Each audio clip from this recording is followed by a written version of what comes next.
Multicanal Radio os trae El Cuartelero, con el general Agustín Rossetti y David Díaz Cabo, vuestra hora de historia militar y geoestrategia.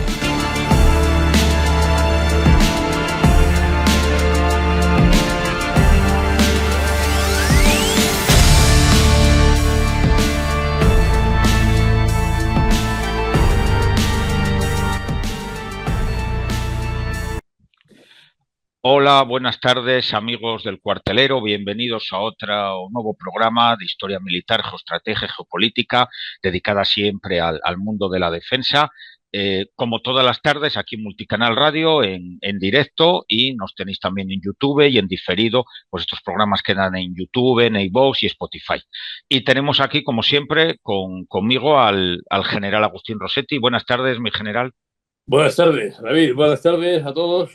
Y vamos a dedicar el programa de hoy a Turquía, un país que hemos hablado muchas veces de él, tiene cierta semejanza con España en el mundo de la política suya de defensa, más bien tiene cierta semejanza como éramos hace unos años España como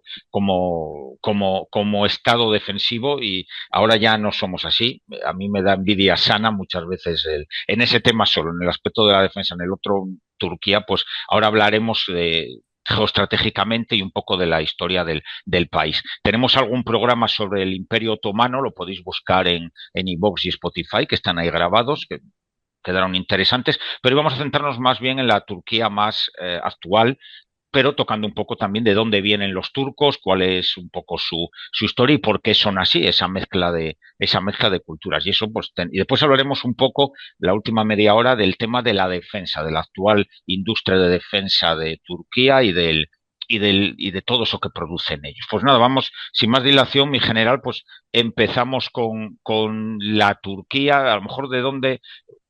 Cójalo usted por donde quiera, pero seguramente por qué Turquía es así, cuál es el origen de esa raza, podremos llamarle, de dónde vienen los turcos, que no son ni árabes, ni son una cosa, ni son otra. Tenemos una mezcla de griegos, romanos, persas, una mezcla interesante, que también los hace así, les hace ser diferentes. Pues sí, es una buena explicación de lo que es el pueblo turco. Pues se dice que hay un 80% de los turcos que son dicen de etnia turca. Y luego están las minorías. Pues la minoría armenia, la minoría griega, la minoría judía, ¿no? Que están reconocidas como tales, ¿no? Y luego hay otras minorías y tal, ¿no? Pero claro, de ese 80% que se dice son de etnia turca, la etnia turca a su vez es una amalgama de muchas otras etnias, ¿no? Y en gran parte esas etnias son de origen europeo. Y porque lo primero que tenemos que entender es que el imperio turco sucedió al imperio bizantino. El imperio bizantino pues tenía una visión universalista y estaba a caballo entre Europa y Asia. Y el imperio turco va a hacer lo mismo, va a estar a caballo entre Asia y Europa. O sea que gran parte del imperio turco, ahí lo tenemos en pantalla, sí, y nos damos cuenta de lo que fue. Y luego hay otra característica que es muy importante entenderla y que también está estrechamente relacionada con la anterior, con esa mezcla, digamos, de raza e incluso de cultura, que es la forma en que gestionaban esa población y gestionaban su imperio. Arnold Toynbee, analista británico, historiador, que ha tratado también temas geopolíticos y es una de las grandes figuras ahí, ¿no? Definía a los turcos como pastores de hombres, entre comillas. Es decir, que es una forma de decir que como estaban siempre en movimientos de conquista, que ahora veremos esto, que es otra característica también de la historia turca, pues las poblaciones que se incorporaban y ven incorporando al imperio, de ahí sacaban a lo mejor, los mejores, o sea, niños, ¿no? Que se llevaban, que educaban en la corte, que tenían un estatus, en fin, que poco tenía que ver con la libertad, pues digamos, próximo a la esclavitud, pero lo que no quiere decir que los trataran mal, sino que utilizaban sus servicios y se incorporaban perfectamente o al ejército, a la administración, pues a la corte, a lo que fuese. Y claro, dejaban su progenie allí, ¿no? Lo que quiere decir que esa mezcla de razas, ¿no? Pues viene también mucho de ahí. Es decir, ellos fueron integrando y haciendo síntesis de todo lo mejor que fueron encontrando. Bueno, los turcos de dónde vienen. Bueno, los turcos vienen, si vemos ahí el mar Caspio, pues vienen de la costa oriental, o sea, Sí. de todas esas llanuras de ahí.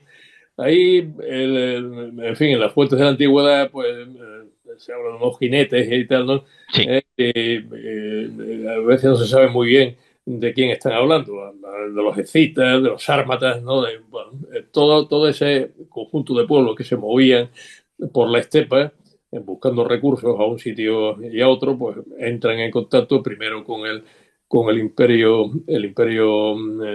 safánide, con los imperio persa, Sí.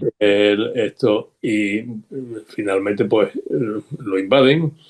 Y esto ya en el año 1037 ya forman ahí un sultanato, bueno, forman ahí un canato, que esos van a ser los que llaman los turcos selyúcidas. Sí. Los selyúcidas se van extendiendo y toman contacto con los árabes, y al tomar contacto con los árabes se convierten al Islam. Bueno, esa es la primera cuestión. En el año 1071, muy pronto, entran en colisión con el Imperio Bizantino y hay pues una batalla, la batalla de Mazinger, ¿no? en la que en Mazinger en 1071 derrotan al Imperio Bizantino y ya se apoderan de gran parte de la península de Anatolia. Y a partir de ahí ya van a estar presionando hasta que en 1453 conquistan lo que queda del imperio, el imperio bizantino, prácticamente, pues ya como ya los turcos se han comido pues, todos los alrededores, ¿no? Pues lo que queda prácticamente es la ciudad de Bizancio y en 1453 Sí, cae conquista. Constantinopla. Y ese acontecimiento, ese hecho, marca el final de la Edad Media. O sea que Sí. es el momento fundacional ya de la Edad Moderna, porque, en fin, aparece ya pues, un nuevo imperio y aparece un nuevo orden. Los turcos son un imperio, pero un imperio de guerra. O sea, hay formas imperiales, ¿no? Pero hay distintas maneras, ¿no? de gestionar un imperio. Hay maneras como el imperio austrohúngaro, que fue haciéndose por adición, se fue haciendo por alianzas matrimoniales en gran medida. La misma España, Sí. España pues fue probando también alianzas matrimoniales en todos los sentidos y se va constituyendo pues toda esa amalgama, ¿no? que tiene una forma imperial, es decir, están integrando lo diverso, ¿no? Y aunque se forje pues un estado único, ¿no? Pero los turcos esto lo hacen por conquista y es normal, porque es un comportamiento de los pueblos precisamente de la estepa. Eso en geopolítica pues son esos imperios continentales, ¿no? que se llaman, que son los que se van extendiendo a través de fronteras que no siempre están o casi nunca están definidas, por eso esos pueblos de la estepa se han movido tanto, después los mongoles pues, van a hacer cosas parecidas, ¿no? Y mientras la máquina de guerra esté a punto, tiene que funcionar. O sea, el ejército turco no puede estar parado. Había pasado antes a los romanos, ¿no? Un poco en el mismo sentido, ¿no? Porque necesitaba recursos, ¿no? El ejército para vivir y moverse necesitaba recursos y esos recursos los conseguía por conquista, precisamente, ¿no? De manera que era una forma de conseguir tierras y recursos financieros. Y el sultán que no lo hacía, pues no era un buen sultán. O sea, hay una que haya estado pues, en Estambul, que pues recordará en el skyline de la ciudad, pues, si se mira desde lejos, se mira desde Gálata, al otro lado del Cuerno de Oro, y entonces pues se ve todo ese horizonte poblado de alminares, Mm, de mezquitas, ¿no? Claro, ¿cuál es la mezquita más grande que se ve allí? Pues mm. no es Santa Sofía, que queda un poco hacia un lado y tal, Es ¿no? la otra. Es la mezquita de Solimán el Mm, Magnífico. Y claro, porque era como el arco de triunfo que levantaron los romanos, o sea, el sultán turco que no había hecho una gran conquista, pues no tenía derecho a glorificarse con una gran mezquita, como sí, pasó con la mezquita azul, ¿no? Que le hicieron porque quisieron, pero no habían conquistado nada en particular y mm, fue criticado. O sea que, porque sí, todo esto ha ido quedando, digamos, en el alma de los turcos. Bueno, esto no he dicho que los selyúcidas, pues ahí pasó, pues, bueno, pasó la invasión mongola, que interrumpió un poco las cosas, ¿no? sí, Interrumpió un poco la historia en todas partes, también en Europa, los mongoles, ¿no? Ellos no aparece también aparece el Rus de Moscú, se que pasa por sí. el origen de Rusia, precisamente, ¿no? Y como un baluarte, digamos, ahí, ¿no?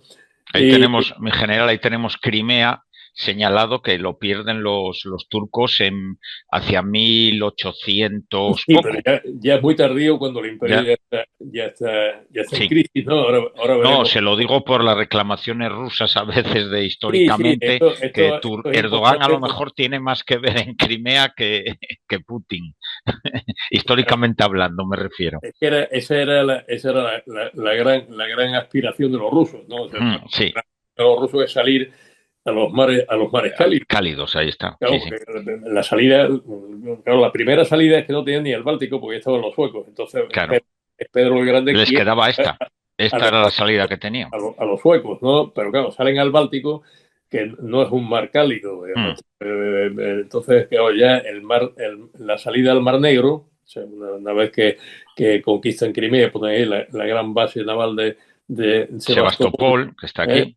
Claro, ya les permite influir por medio del mar en muchos estados circundantes del Mar Negro, de la cuenca Mm, del Mar Negro, que son muchos, ¿eh? sí, Y ahí pues tienes Europa Oriental también y tal, ¿no? O sea que es una pieza muy sí. importante de la estrategia rusa. Por eso es difícil que Putin vaya a ceder en Mm, eso una vez que lo ha mordido. O sea que esa sí. es la gran baza territorial, digamos, que ha conseguido de alguna forma recuperar Rusia.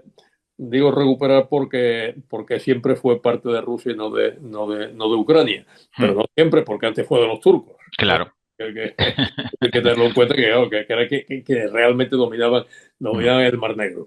mm, Bueno, esta expansión, bueno, que decía que no había dicho que hay un cambio de dinastía, por llamarle a la cosa de una manera, pero tampoco entendamos la idea de dinastía como la que hay aquí, ¿no? O sea, porque es un rey que se casa con una reina que es de una familia real, pues de otro lugar, que es un matrimonio de Estado, que tienen ahí pues una descendencia, esa descendencia tiene que ver después con las relaciones mm, y el posicionamiento internacional de ese Estado, etcétera, ¿no? O sea, los turcos no tienen esa idea de dinastía. Ahí hay un turco, un gran sultán, que se llama Osman, que es sí. el que recupera el control después de todo aquel terremoto de los mongoles y demás, y es el que ya va a hacer pues la gran extensión. Es decir, los turcos selyúcidas dan paso a los turcos otomanos, ¿no? Sí.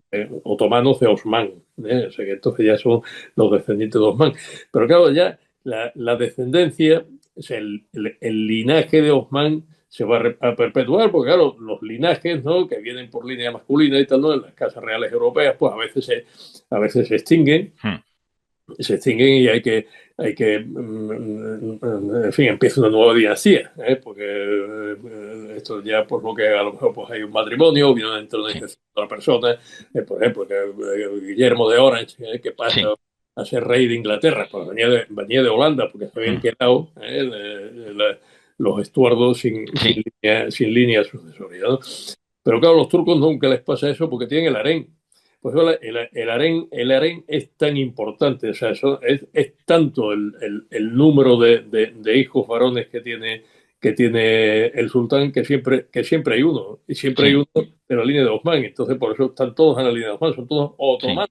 Se pegan entre ellos, pero siempre vienen del mismo padre. Claro, por eso si va uno ahí al palacio de Topkapi, dice, bueno, pero no podemos ver el harén. ¿Y cómo? ¿Por qué? Bueno, porque ya eso es una visita en sí mismo. Claro, el harén Sí, es algo que tenía pues un funcionamiento, porque ahí se estaban educando todos los que claro. podían llegar a llegar a ser el sultán, que normalmente pues, es un hijo del sultán, pero bueno, la monarquía en los países musulmanes es electiva, ¿eh? O sea Sí, que dentro de, pues, de una estirpe y tal, ¿no?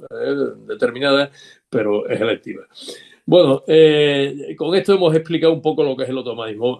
Solimán, bueno, Solimán continúa en la misma línea, va a ser Barbarroja, el famoso sí. Barbarroja, el que va a convencer a Solimán, que es joven entonces, que expanda el imperio por el Mediterráneo y que ocupe Argel concretamente, ¿no? Mm. Estamos hablando del Magreb y ya muy próximo, con lo cual, claro, ya se van extendiendo, ocupan por esa parte, pues, Libia Sí. y toda la costa de Berbería y ya los tenemos de vecinos Y aquí. ahí es cuando son nuestros mejores amigos del Mediterráneo, en general. Exactamente, ahí ya cuando aparece Solimán, pues ya todo el mundo se empieza a A preocupar preocupar. mucho bueno, también digamos Solimán es el siguiente gran soberano, Sí, el famoso Mehmed II, que es el mm, conquistador de Constantinopla, pues va a ser también sí. la gran. Después viene Soleimán, sí.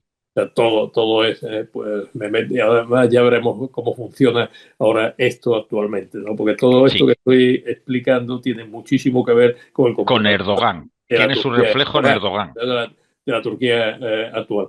Bueno, los turcos también, pues ya en el 16, pues también se expanden hacia el sur, conquistan Siria, Palestina y Egipto, conquistan el Cairo y bueno, por eso se va redondeando un imperio que ya se había extendido hacia el oeste, hacia los Balcanes, y ahí el bastión, digamos, el tope lo va a poner Viena. Con Viena no pueden. Las dos veces los Habsburgo la defienden. España también está ahí con el Sí, emperador y tal, ¿no? Y luego, por supuesto, la mayor ocasión que vieron los siglos, ¿no? sí. El Lepanto, ¿no? El Lepanto ahí en la costa de Grecia. Ahí es derrotada la armada turca. Y aunque dicen que no fue una victoria decisiva, pero lo cierto es que el turco no pudo seguir avanzando Les frenó. hacia el Esa oeste, victoria les frena. que fue, digamos, el límite de su proyección. Ya luego el imperio va a seguir pues, un poco en la línea de los musulmanes, ¿no? En general, ¿no?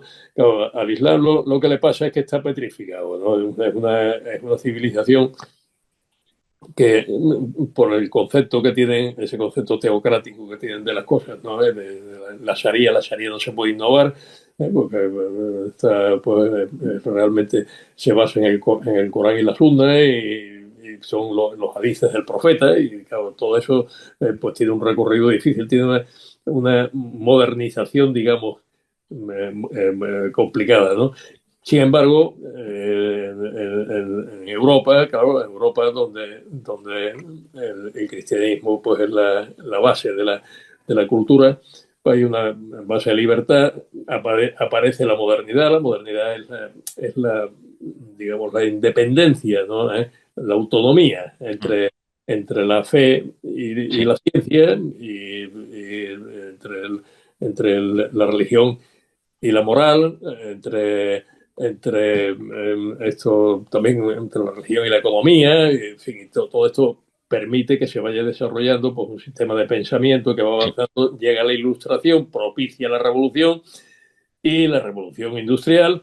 Y claro, el mundo musulmán pues se queda al Se han margen de quedado atrás, sí, sí. que si en el 18 Turquía estaba equiparado con sus vecinos europeos, ¿no?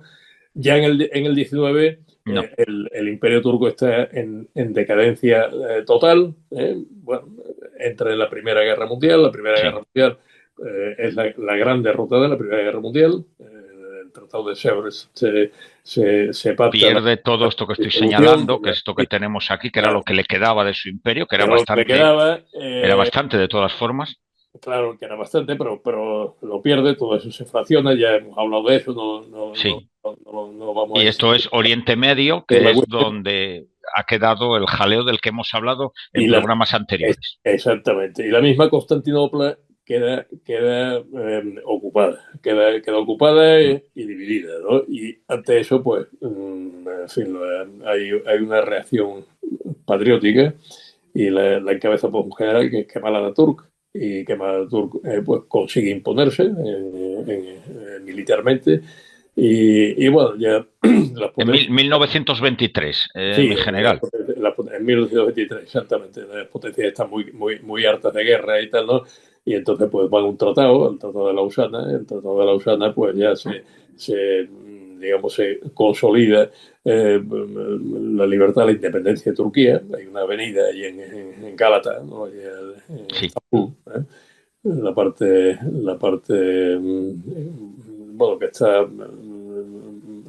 al este del Cuerno de Oro, lo que era la colonia genovesa, que se llama Istiklal, de independencia, que tiene un gran monumento y tal, ¿no? Que es como la fundación, digamos, de la Turquía moderna. Derrocan al sultán, que el sultán era califa también, y además pierde los dos gorros, pierde el sultanato y pierde el califato, desaparece el califato. Bueno, no perdió la vida y con eso ya... Y con eso ya llegó. Y Atatürk, Atatürk significa padre de los turcos, ¿no? Ese es el título que le da la Gran Asamblea Turca. Sí. Pues se refunda Turquía, pues ya como una república independiente, democrática. Carácter laico, en general, que es... Y laica. Y laica, que eso es la diferencia, la gran diferencia. Un laicismo que copian, digamos, de alguna forma de Francia. O sea, y claro, la religión pues ocupa su propio plano, y a partir de ahí pues Turquía empieza su modernización. Bueno, ya la Turquía actual, ya ahí ahora que hemos contado un poco cuáles son los orígenes en gran medida belicosos, ¿no? Sí. de esto de Turquía, pues podemos entender un poco lo que pasa con la política actual, ¿no? Y lo que pasa con Erdogan. Erdogan es un presidente que empezó siendo primer ministro, o sea, él empezó siendo alcalde de Estambul. Estambul, pues, pasó a la política nacional. Su partido, se llama AKP, pues ganó las elecciones y a partir de ahí, pues ya no ha soltado el poder, porque va a ir subiendo y va a pasar de ser primer ministro, bueno, o como sea presidente del gobierno, diremos aquí, pues va a pasar a ser presidente de Turquía. Jefe de Estado, digamos. Jefe de Estado. Y de ahí, en 2017, después de un golpe de Estado que hay en 2016, que veremos un poco el signo que tiene este golpe de Estado, pues va a ser... Ese es el famoso golpe de Estado, mi general, que hemos visto... Perdón, es el... Dígame, sí. Que va a pasar a ser presidente de la República, pero es una república presidencialista. Es decir, que hay un cambio muy importante ahí, ¿no? No solamente eso, sino que después del golpe de Estado, que es un golpe militar, vemos el papel que juega ahí el ejército, pues... es este golpe que hemos visto en la tele con los Leopard 2 en el puente y todo eso en 2016. Lo dieron unos cuantos coroneles y algún general y bueno, podemos hablar un poco del papel del ejército después. Sí, ahora podemos hablar un poco del papel del ejército. Y bueno, después de ese golpe, pues va a haber un cambio también en el sistema de la cadena de mando. O sea, hasta entonces, pues el jefe del Estado Mayor turco dependía del primer ministro y prácticamente dependía del primer ministro, pero bueno, el primer ministro dependía también del ejército, ¿no? Y eso va a cambiar. El ejército, mi general, si me permite, era el garante, digamos, del kemalismo, de ese Estado laico, de ese Estado mezcla occidental, mezcla oriental, era un poco el garante que eso se mantuviera. Sí, era también heredero del sultanato, porque frente a la Sharia, el sultán tenía su propia ley, de gobernar por decreto, ¿no? El canún, ¿no? El canún y la Sharia, en cierta medida, pues competían entre sí, ¿no? Y claro, en cuenta de lo que era un país musulmán. Entonces, claro, Ataturk, aunque va a derrocar al sultán, va a ser un poder laico, va a ser, digamos, un poder no religioso, o sea, esto fundamentado en otra cosa, fundamentado en la fuerza, en el ejército, que ha sido siempre el ejército turco. Y claro, le va a dar a eso mucha importancia, que quiere decir que si él era un general que refunda el ejército turco, que le sigue, el ejército turco es su heredero y por tanto el garante del laicismo de la República de Turquía frente al Islam, frente a la Sharia, frente a la tradición, digamos, musulmana que pueda haber ahí. Y mi general Erdogan llega, es un partido musulmán moderado, podríamos decir, pero claro, cambia ciertas cosas. Yo voy a contar una anécdota. Yo hace muchos años, yo no he estado, pero estuvo mi mujer hace muchos años en la Santa Sofía, era un museo. Podía uno entrar, aunque no se transformó en iglesia cristiana, que era su origen, era un museo y uno podía entrar y visitarla. Ahora ya no se puede entrar. Hace unos años que entras a unos pasillos que hay por la parte superior, creo. Entras a la galería. Eso es, pero no se puede pisar ya. Sí, una catedral, Sí, sí. en la parte de arriba, ¿no? Y te enseñan desde allí. Eso es. Pero ya no puedes pisar abajo, que es lo que antes entraba y se pisaba abajo y estabas por lo que era la antigua catedral, la antigua iglesia de Santa Sofía. Ahora eso ha cambiado, ha sido con Erdogan, ese cambio lo ha propugnado Erdogan. Una alfombra que ha puesto, la ha elegido el propio Erdogan. Ahí hay un cambio ya de ese laicismo a... Ese año, claro, es que es el sendero que él sigue, o sea, claro. Hay quien dice que el golpe de 2016 fue un autogolpe, o sea que digo, pues para desmontar, digamos, todo esto y poder aumentar su poder. No sabemos muy bien cómo fue. Yo ahí mi general, yo creo que él algo sabía, obviamente él no lo dio el autogolpe, pero él sabía que se preparaba y dejó que siguiera para aprovecharlo, creo, es mi opinión. Ahora el ejército turco en tiempos de paz depende del ministro. Sí. No depende del jefe de Estado Mayor, es un jefe de Estado Mayor. Sí, sí. Antes, digamos, era un segundo poder que había en Turquía, había el ejército era un poder y el montar ese contrapoder, digamos, que había, que además que era proclive a golpes de Estado, porque de vez en cuando pues había habido golpes y tal, ¿no?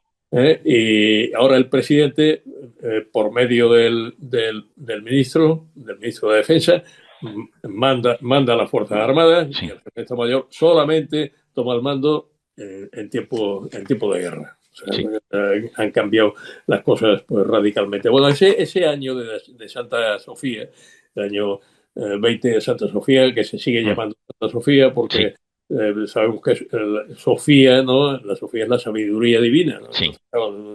Tampoco le estorba el nombre a los musulmanes y entonces allí Hagia Sofía, ¿no? Bueno, pues Hagia Sofía, que se convierte en una mezquita, y se convierte en una mezquita porque es un símbolo. Entonces, Erdogan, y ahora es el momento de hablar un poco de política, ¿no? De lo que pasa con la política en Turquía. En Turquía hay 4 partidos principales, ¿no? Para identificar pues, a cada uno en su sitio. Está el AKP es el Partido de Justicia y el Desarrollo, que es el partido de Erdogan, y es un partido conservador. O sea, a veces se dice, es un partido islamista, moderado, bueno, es lo que aquí diríamos un partido conservador, es decir, defiende la religión como base, pues el sistema de costumbres y tal, ¿no?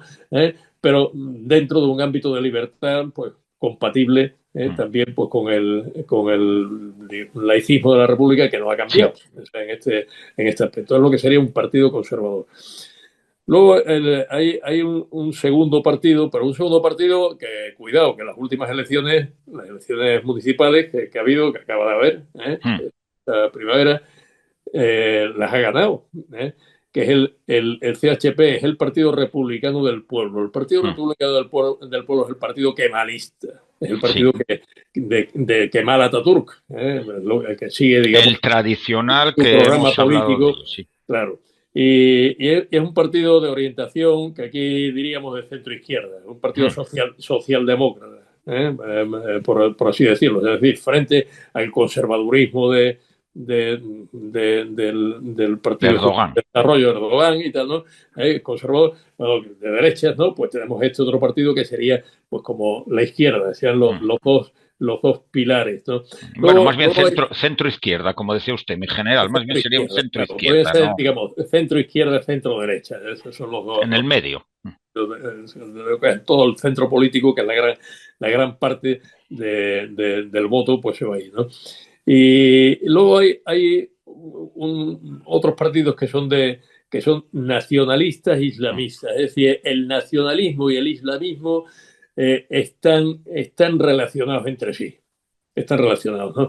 Y que son los que son de raíz étnico-cultural, ¿no? Que son los que ponderan mucho estos factores, ¿no? Aquí a esta postura aquí en Occidente le llamaríamos tradicionalismo. Son partidos tradicionalistas, ¿no? Por así decirlo. Pero claro, aunque no sean partidos mayoritarios, sin embargo, son partidos que sí que pueden dar la clave de la gobernabilidad en un momento determinado. Y por eso hay que cuidarlos.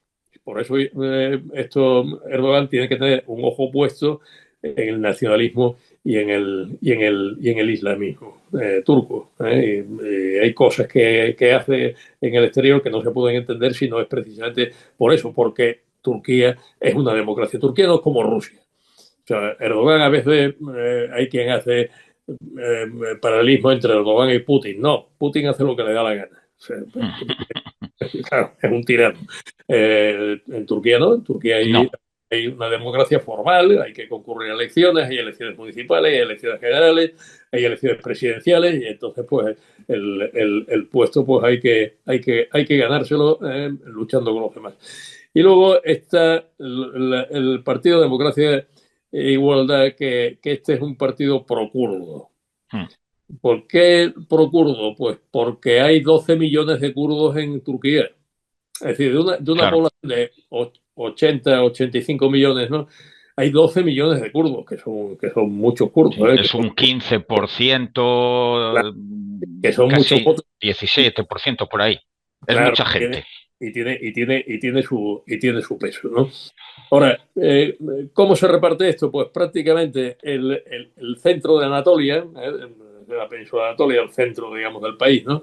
Es erdoganista, es conservador. Y en algunos sitios, todo ese centro, y en algunos... Ankara, la capital, y todo lo de alrededor. Sin embargo, las grandes ciudades, la costa, todo lo que es el litoral, ¿no? Y las grandes ciudades, es decir, Ankara y Estambul, pues sin embargo, son kemalistas. O sea que ese es el reparto. ¿Qué ha pasado en las últimas elecciones? Las últimas elecciones que ha perdido, en relación con los anteriores, ha perdido el AKP, el partido de Erdogan, ha perdido 7 puntos, ¿no? Y tampoco es que los haya ganado concretamente el CHP, que ha quedado de primer partido, ha quedado con el 37%, ¿no? Bueno, quien 37, no sé si ha sido algo más del 37. Bueno, da igual. Lo importante es que ha retrocedido el partido de Erdogan. Pues quien va en ascenso, va subiendo, ahí pues son los islamistas y los nacionalistas, ¿no? Entonces hay que tenerlos muy, muy en cuenta. Erdogan tiene que tenerlos muy, muy en cuenta por este motivo, ¿no? Los demás pues han hecho un papel más o menos discreto, pero este factor es importante. Es decir, Erdogan, sin ser, a veces se simplifican las cosas y se dice Erdogan es islamista, no, Erdogan es conservador, no quiere decir que no sea religioso, pero es conservador, pero respeta el sistema, pero tiene a gente que les puede comer el terreno dentro de los conservadores porque son ya pues más ultra religiosos, ¿no? Y entonces pues tiene que templar gaitas con ellos, y esto va a explicar un poco lo que es la estrategia. Ya damos un paso al comportamiento estratégico de Turquía. Mi general, eso le iba a preguntar. 5 minutillos, hablamos de la geoestrategia y de los intereses estratégicos de Turquía, en este caso de Erdogan. Vamos a ver, Turquía es un país que ya hemos visto, ya lo hemos descrito, ya vemos de dónde vienen los turcos, ya vemos de dónde vienen y a dónde han ido. Han ido, claro, Turquía está sometida, por tanto, a 4 tensiones, ¿no? En los 4 puntos cardinales. Esto, en primer lugar, ¿de dónde viene? Claro, ¿de dónde viene? Pues viene de esas estepas, ¿no? Del Caspio, y ahí pues hay un montón de países, ¿no? Del Cáucaso y del Caspio que son túrquicos, ¿no? Entonces tenemos Azerbaiyán, Tayikistán, pues ¿no? Todas las que eran antiguas repúblicas soviéticas, ¿no? Kazajstán, Kirguistán, Turkmenistán, y no sé si me he dejado alguna. Bueno, pues alguna que acabe en Istán seguro, pero sí, yo creo que están todas, mi general. Son 7. Son toda esta zona de y con aquí. Todos ellos mantiene muy buena relación porque vienen del hogar nacional turco. Es como si para nosotros dijésemos la hispanidad. Bueno, pues no, para ellos es la turquidad. Por cierto que el nombre de Turquía, no sé si se sabe a veces, si se busca Turquía por ahí, Turkey en inglés y tal, ¿no? Y no se encuentra y tal, ¿no? Porque tiene un especial empeño en que se llama Turquille. Turquille, ¿no? Y lo he impuesto en todas partes, aparece por ahí Turquille. Bueno, pues Turquille, esa turquidad de Turquille, pues esa la cuidan mucho, y por cierto, ahí colocan gran parte de su producción de armamentos. Hemos visto, mi general, que lo trataremos un día, seguramente un programa, la guerra por Nagorno-Karabaj entre Armenia y Azerbaiyán. Turquía se puso de parte, obviamente, de Azerbaiyán y contribuyó a eliminar lo que era la República de Nagorno-Karabaj. Y bueno, han tenido el jaleo con los armenios, que son, digamos, cristianos, y hubo un genocidio armenio, que es otra de esos debes que tiene Turquía. Que dicen que murieron porque tenían mala salud y comían mal.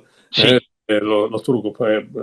Esa excusa que dicen los turcos, pero genocidio, bueno. Sí, fue un genocidio de 1915 o 16 al 20 y tantos. Sí, que es uno de los problemas que pesan sobre Turquía, pero en fin, ahora hablamos. Vamos a ir dándole la vuelta, ¿no?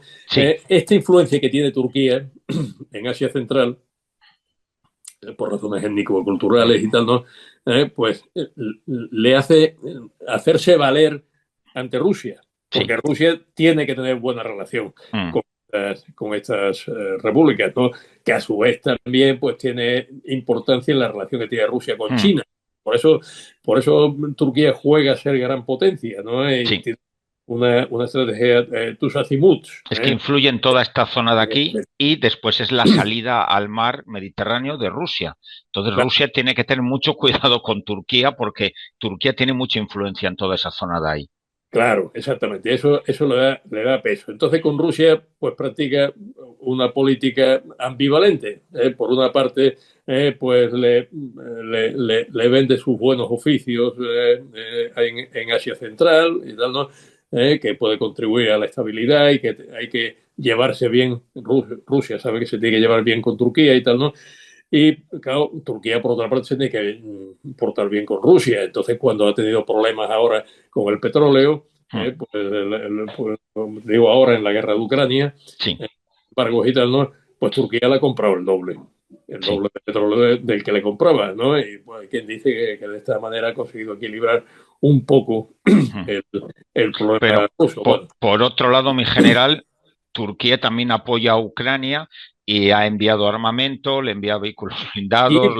es que la tiene que apoyar, y ahora Claro, veremos, la tiene que apoyar pues porque es un país de la OTAN, ¿no? sí. Entre otras cosas, ¿no? Turquía, quiero decir, ¿no? Mm, Bueno, esa política ambivalente con Rusia, ¿no? Turquía tiene otra cosa que Rusia quiere, que es el paso por los estrechos. Hay un tratado que es el Tratado de Montreux, que es del año 1936, mm, en el que, porque claro, después del Tratado de Lausana, los estrechos quedaron como estrechos internacionales, pero ahí quien manejaba la cosa eran los británicos, ¿no? sí, Como es normal, los turcos aspiraban a manejarla a ellos, porque bueno, una cuestión, digamos, consideraban de soberanía, estaba a caballo, ¿no? Digamos, de los dos márgenes sí. del estrecho. Bueno, Y son suyas las dos márgenes. Turquía sí, maneja las dos y márgenes. entonces se vieron en la necesidad. En general, ahí los británicos no pudieron meter un Gibraltar en, en esa zona que les No, hubiera no, gustado. pero Sí, sí, estaban estaban allí allí, sí, y sí. de hecho, pues bueno, digamos que Turquía estaba aplaudiendo con las orejas, ¿no? Después del Tratado de Lausana, ¿no? Sí. Que tenía esa aspiración, pero habían mejorado tanto que, bueno, los británicos estaban allí, pero casi era mejor llevarse con ellos, ¿no? Pero es Mm, que, claro, es que en vísperas de la Segunda Guerra Mundial, los británicos, que también tienen sus problemas y tal, ¿no? Pues ven la ventaja que es que neutralizar los tratados. Es decir, sí. o sea, hacer un tratado que neutralice Turquía. O sea, Mm, prácticamente Turquía adquiere una posición neutral y entonces sí. ya los derechos, bueno, pues ya no son de nadie en particular. Y ese tratado es el Tratado de Montreux. Entonces, Turquía garantiza la El paso. libre paso por los estrechos y tal, ¿no? Pero en tiempos de guerra puede prohibir el paso para proteger su neutralidad a las potencias beligerantes. Mm, ¿No? Claro, esto es lo que explica que no hubiera buques soviéticos en el Mediterráneo en la Segunda Guerra Mundial, sí. ni tampoco los aliados pudiesen entrar bueno, perdón, los aliados, Los alemanes. los alemanes pudiesen entrar en el Mar Negro y Mm, amenazar a Rusia por el sur. Entonces, esta es la explicación del Tratado de Montreux. Ahora, ¿qué ocurre? Pues que Ucrania es un país en guerra con Rusia. Están en guerra. Y como están en guerra, pues puede Turquía prohibir el paso por los estrechos, salvo a los barcos que vuelvan a su base. No, sí. no los que estén desplegados o los que quieran que estén desplegados, ¿no? Hubo un momento en que Ucrania le recuerda a Turquía ese deber que tiene. Y Turquía dice que bueno, que sí, que de acuerdo, y tal, ¿no? Pero que no puede impedirle a los rusos que vuelvan a sus bases. Bueno, eso es una Sí. forma generosa de que un barco que viene del Báltico vuelva a su base Sí. porque han cambiado y ese barco, ¿no? Bueno, esta es la relación que tiene con Rusia, una relación, por tanto, ambivalente, ¿no? Que no gusta mucho en Europa, no gusta mucho en Europa. Y claro, con Europa tiene muchísimos problemas Turquía, ¿no? Porque también hay una tensión. Europa es su proximidad, Europa, pues, en gran medida es su historia, pertenece a la OTAN, pertenece a un montón de organismos de Quiere, en general, ha intentado entrar en la Comunidad Europea, bueno, eh, y lleva intentando sí, muchísimos años. casi desde el principio. O sea, La última vez aceptó bastantes de las exigencias que le exigía la Comunidad Europea, pero al final creo que fue Francia uno de los principales países que se opuso sí, al final a la entrada. Estamos hablando ya con Erdogan. es que Turquía Creo que tiene. es 2014, puede ser, o por Sí, ahí en sí, sí, esa sí, época. sí. Es exactamente ahí, es Francia, es Sarkozy, ¿no? Bueno, Eso es. en realidad Turquía ya pues en el año 49 empieza el Consejo de Europa y está ya ingresa en el Consejo de Europa, en el 52 la OTAN, Sí, sí, es de los primeros de la OTAN también. sí, sí, la invitan precisamente Sí. porque tiene la habilidad Turquía, una habilidad o también es que se lo sugirieron a tiempo y es Mm, que mes antes de que termine la guerra, hizo como Brasil. Pues, es verdad, sí. Entró la guerra, se rompió su neutralidad, pero bueno, Sí. para decir, No mandó un solo soldado a combatir a ningún lado, pero rompió la claro, neutralidad final de la Segunda Guerra. ganado. Declaró la guerra al eje, Claro. digamos, el último mes de la guerra. Y claro, entonces ya forma parte de los países signatarios de la Carta de Naciones Unidas en el 45, ¿no? Bueno, pues esto le da una posición, pero claro, porque a los países occidentales les interesa Turquía para geobloquear a la Unión Soviética. O sea que no solamente es el tema de los estrechos, ¿no? Sino que también son bases, ¿no? Que pueden amenazar a Rusia desde el sur. Que si vemos el mapa, la Unión Soviética llegaba a toda esta parte de aquí. La Unión Soviética estaba aquí arriba, ahora no está, pero antes sí estaba. Estaba ahí. En el año 63, pues esto ya adelanta bueno, después de 2 años antes había entrado en la OCDE y ya pues presenta su solicitud de tener relación con las comunidades europeas y bueno, conseguirá un estatuto de miembro asociado en el año 92. O sea, ya se ve que tarda pues bastantes años, ¿no? Sí. En poder conseguir eso, lo que quiere decir que la otra parte no está muy convencida de tener relación con Turquía, ¿no? ¿Por qué? Pues porque hay muchas cosas pendientes, ¿no? Y hay pendientes cuestiones esenciales para las instituciones europeas, como son la democracia, o sea que en Turquía pues la democracia pues dejaba mucho que desear, todas las cuestiones de derechos humanos, ¿no? Y la distancia pues era muy grande, ¿no? Ya aparte de cuestiones culturales o incluso religiosas, ¿no? O sea, que es otra religión, incluso otro continente no es Europa, ¿no? Sí, es Europa en parte, pero hay una gran parte que no lo es, ¿no? O sea que había muchos factores, ¿no? Y luego está la cuestión de Chipre. La cuestión de Chipre, ¿y qué es la cuestión del Egeo? Hay un montón de islas ahí, pero claro, Chipre muy en particular, que Chipre no está en el Egeo, pues está ahí. Curiosamente, Chipre no se puede decir que esté en Europa y sin embargo es parte de la Unión Europea, o sea que ya se ve que hay otras cosas. Porque está donde está. Chipre, claro, Turquía dice que Chipre es suya y Grecia dice que Chipre es griega. Y entonces, pues bueno, hay una partición y hay una república turca de Chipre que solamente reconoce Turquía. Y tiene allí, pues, nada más que 36.000 hombres, ¿no? Sí. Un cuerpo de ejército ahí desplegado. Tiene allí medio ejército español, en general. El equivalente a medio ejército español. Claro, eso es muy fuerte. Entonces tiene unas diferencias con Grecia enormes. Bueno, esas las hemos vivido y las hemos vivido sobre todo en maniobras, ¿no? Había griegos y turcos, había que echarse a temblar. Bueno, todavía si eran más para acá, pero si la cosa era para allá, como me ha pasado en alguna ocasión, pues no sé, pues 15 días antes, ¿no? Pues de empezar las maniobras, decían los turcos, pues como no entra en la isla de Limnos, pues no entra en la isla de Limnos, que tiene que entrar en la isla de Limnos, decían los griegos, pues yo entonces me voy. Entonces, bueno. Sí. Todas estas diferencias siguen teniendo ese problema, lo siguen teniendo, y es más, ellos tienen unos presupuestos abultados de defensa precisamente porque son enemigos seculares, podríamos decir.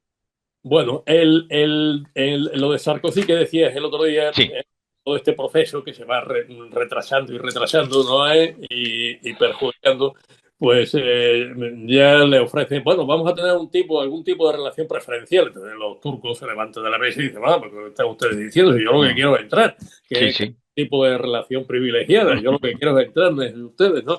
Yo quiero como decía el chiste aquel, ¿no? Yo quiero una silla igual que los blancos, ¿no? Como decía el allí en Estados Unidos, ¿no? Sí, y eso en Turquía ha sentado muy mal. Cuando hicieron por fin la unificación y tal, ¿no? Sí. Pues claro, ellos querían pues, una silla igual que los europeos, ¿no? Claro.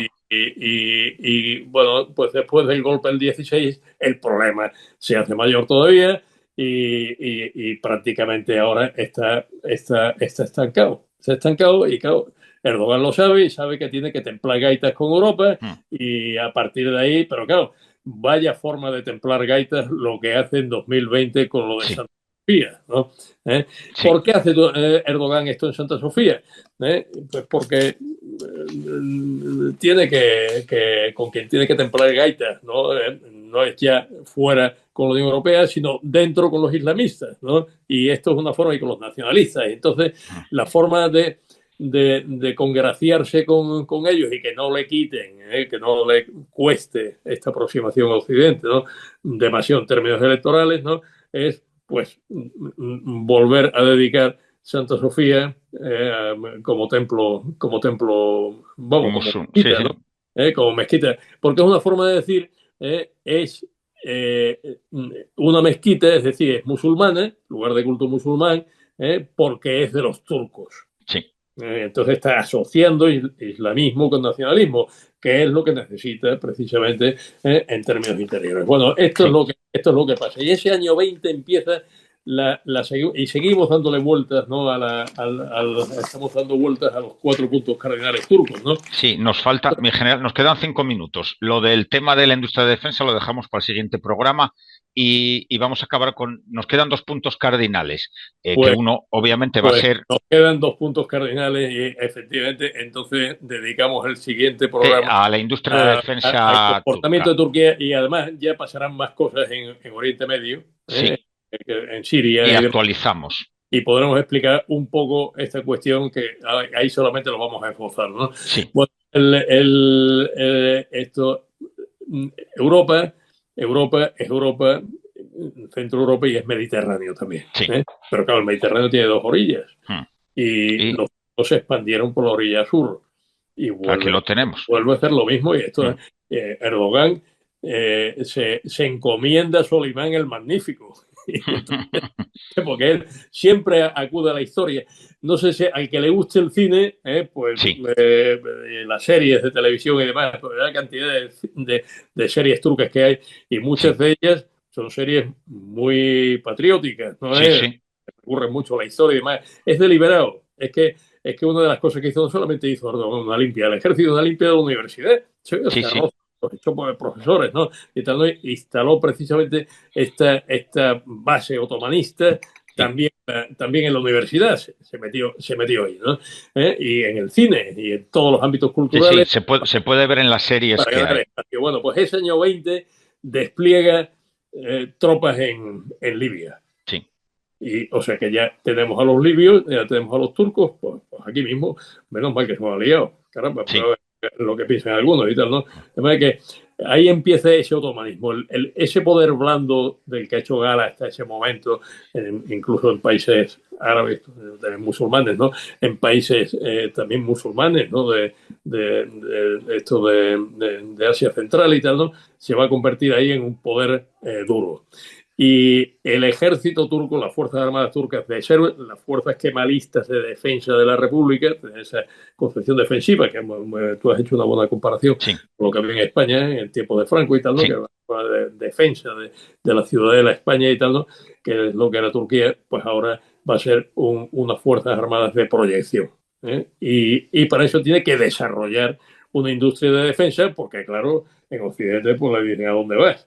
Entonces los alemanes no, te estás portando muy mal en Oriente Medio y tal, ¿no? Entonces pues te embargamos el carro Altai, pues a ver cómo lo motorizas, pero de luego no con nuestros motores, ¿no? O sea que entonces claro, ellos se dan cuenta de que para desarrollar la industria de defensa que necesitan para poder potenciar sus fuerzas armadas con unos recursos financieros muy limitados, que de todo esto hablaremos con en el próximo programa ya hablaremos de lo que dedica a la defensa y todo el tema. Tiene que desarrollar sus propios sistemas. A mí me parece realmente impresionante lo que el desarrollo de la industria de defensa, que merece mucho la pena dedicar un programa entero, porque es que ellos, lo hablaremos en el próximo, pero ellos, por supuesto, es el más bajo de la OTAN.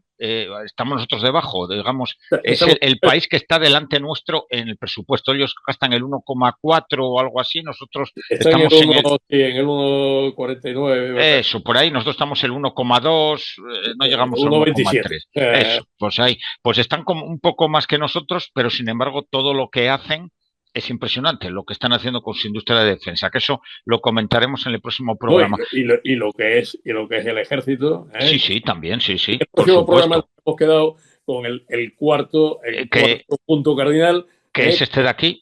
Que es Oriente Medio. Ahí está. El Levante, que es lo que está pasando en Siria. Lo hemos tocado, mi general, en el programa anterior de Siria, que se lo recomiendo a los oyentes, porque tocamos un poco ese interés turco en un principio en todo el norte de Siria. Bueno, no olvidemos que Siria fue parte del Imperio Otomano hasta 1918, hasta que acaba la Primera Guerra Mundial.